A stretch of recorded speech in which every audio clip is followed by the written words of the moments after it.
How many of you recognize this face? Yes, he is none other than Muhammad Ali Jinnah, the Qaid-e-Azam and founding father of Pakistan, a man whose name is etched in history. But what if I told you something that isn't widely known?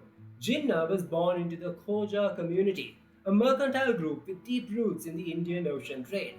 And here's the twist. This very community once had a surprising presence in Sri Lanka. In fact, in the early 20th century, the very land where Havelock City Complex now stands was owned by a Khoja businessman from Bombay. But that's not all. There was even a Khoja member of parliament in Sri Lanka. Yes, you heard me right. Despite their influence, the Khojas were always a tiny community. At their peak, there were fewer than 100 of them in Sri Lanka, and today their numbers have dwindled to just a handful. Who were these elusive merchants? How did they shape Sri Lanka's history? And why are they now on the brink of extinction? Stay with me as I unravel the forgotten history of the Khoja community of Sri Lanka, a once thriving Muslim minority now fading into obscurity.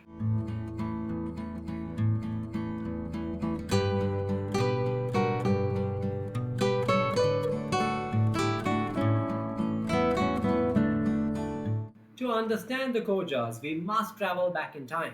The name Khoja originates from the Persian word Khwaja, meaning lord, noble, master, or respected person. But the Khojas weren't always Muslim.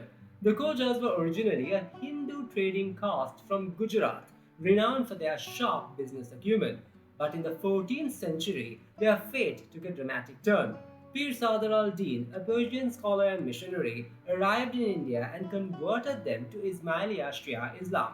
Over time, however, some Khojas broke away and embraced Sunni Islam, while others embraced the Twelvers, one of the major branches of Shiaism. Now, you might be wondering, how do they actually differ from other Muslims in Sri Lanka? To put it simply, Sri Lankan Moors, Malays, and Maimans are predominantly Sunni, while Bohras and most Khojas are Shia. However, Shia Islam itself is divided into multiple subgroups. For example, the Nizari Ismailiya Shia Khojas consider the Aga Khan as their spiritual head, while the Dawoodi Bohras revere His Holiness Sayyidina Mufaddal Saifuddin, the Adayal Mutlaq, as their spiritual guide and leader. This video is about the Khojas, so I won't go into detail here. But if you're curious about the differences between Sunni and Shia Islam, I encourage you to read more on the topic. I've included some useful links and references in the description below.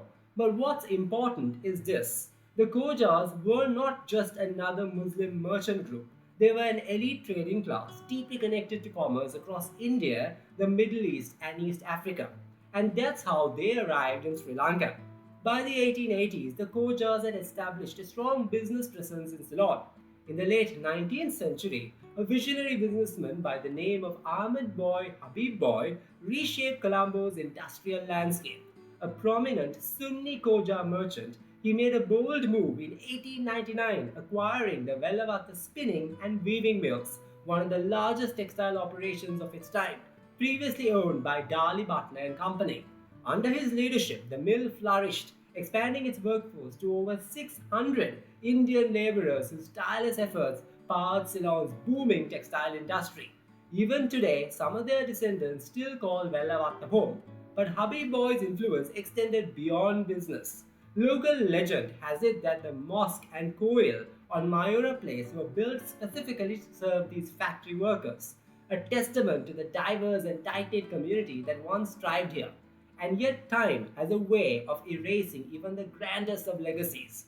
The once thriving Velavatta spinning and weaving mills has long disappeared, replaced by the towering luxury of Havelock City Complex, a modern hub of apartments, shopping malls, and urban life, standing where looms and spindles once echoed with the sounds of industry. Another major Khoja figure in Sri Lanka's business landscape was Sabur Chatur. Arriving from Bombay in 1915, he established Sabur Chatur and Company, a business that started by importing goods from India but later became a powerhouse in the spice trade. By the 1940s, Sabur Chatur and Company was the dominant player in Sri Lanka's spice industry. The company's influence continued under Ghulam Hussain Sabur Chatur, who made history in 1987 as the first minority community member and, of course, the first Khoja to be elected chairman of the Ceylon Chamber of Commerce. Like the Chaturs, there were many other Khoja families from Bombay that settled and flourished in Ceylon. In the 1920s, Khoja merchants from Gwadar and Karachi started shipping dry fish to Colombo. Among them was Ghulam Hussain Rehmatullah, who initially came in 1920, left Ceylon, and returned in 1933. His business began as a dealership for Usha fans but later expanded into manufacturing. Meanwhile, in 1933, another Khoja businessman, Hussain Jafar Bhimji, set up a Usha sewing machine dealership along with multiple provision stores in Colombo. In 1934, their spiritual leader, Sir Sultan Muhammad Shah Aga Khan III, visited Colombo, and His Highness was warmly welcomed by members of five major Khoja families living in Colombo at the time: the Chaturs, Virji Madanis, Bimjis, Chaggans, and Jinnahs. Yes, you heard that right, Jinnahs. Could they have been related to Pakistan's founding father, Muhammad Ali Jinnah? We may never know.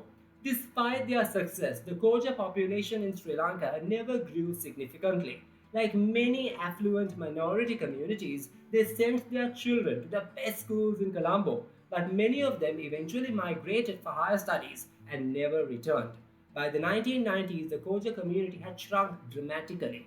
In 1986, Askar Musaji, a Bora, in his article published in the book Muslims of Sri Lanka, said that the Shia Khoja population in Sri Lanka had dwindled to just 50 people. By 2017, according to an article published on Khoja Wiki, written with the help of G.S. Chatur and Nadia Adatia, only three Khoja families remained: the Adatia, Chatur, and Remu.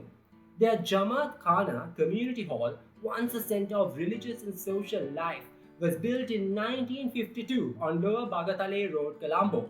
Today, it stands as a silent reminder of a vanishing heritage. Speaking about prominent Khojas, what if I told you that a Khoja once served in Sri Lanka's parliament? Yes, the only Khoja Ismaili to ever hold a seat was Abdul Aziz Ghulam Hussain Rehmatullah, popularly called Abdul Aziz. For over 50 years, he championed the rights of migrant tea plantation workers who had been exploited under British rule. There was even a stamp issued in his honor by the government of Sri Lanka. Now let's move on to their culture. Well, like most other minority groups, the Khojas brought with them a distinct cultural identity. Men traditionally wore the pagadi, turban, chol, double-breasted jacket, and dhotiyam, dhoti, while the Khoja women adorned themselves in gargro skirt and Aldani veils. Speaking of their language, well, majority of them spoke Gujarati, while some also spoke Sindhi and Urdu. Over time, those who settled in Ceylon became fluent in Sinhala and Tamil. But as the younger generation left Sri Lanka, much of this linguistic and cultural heritage faded. The story of the Khojas in Sri Lanka is one of enterprise, resilience, and decline.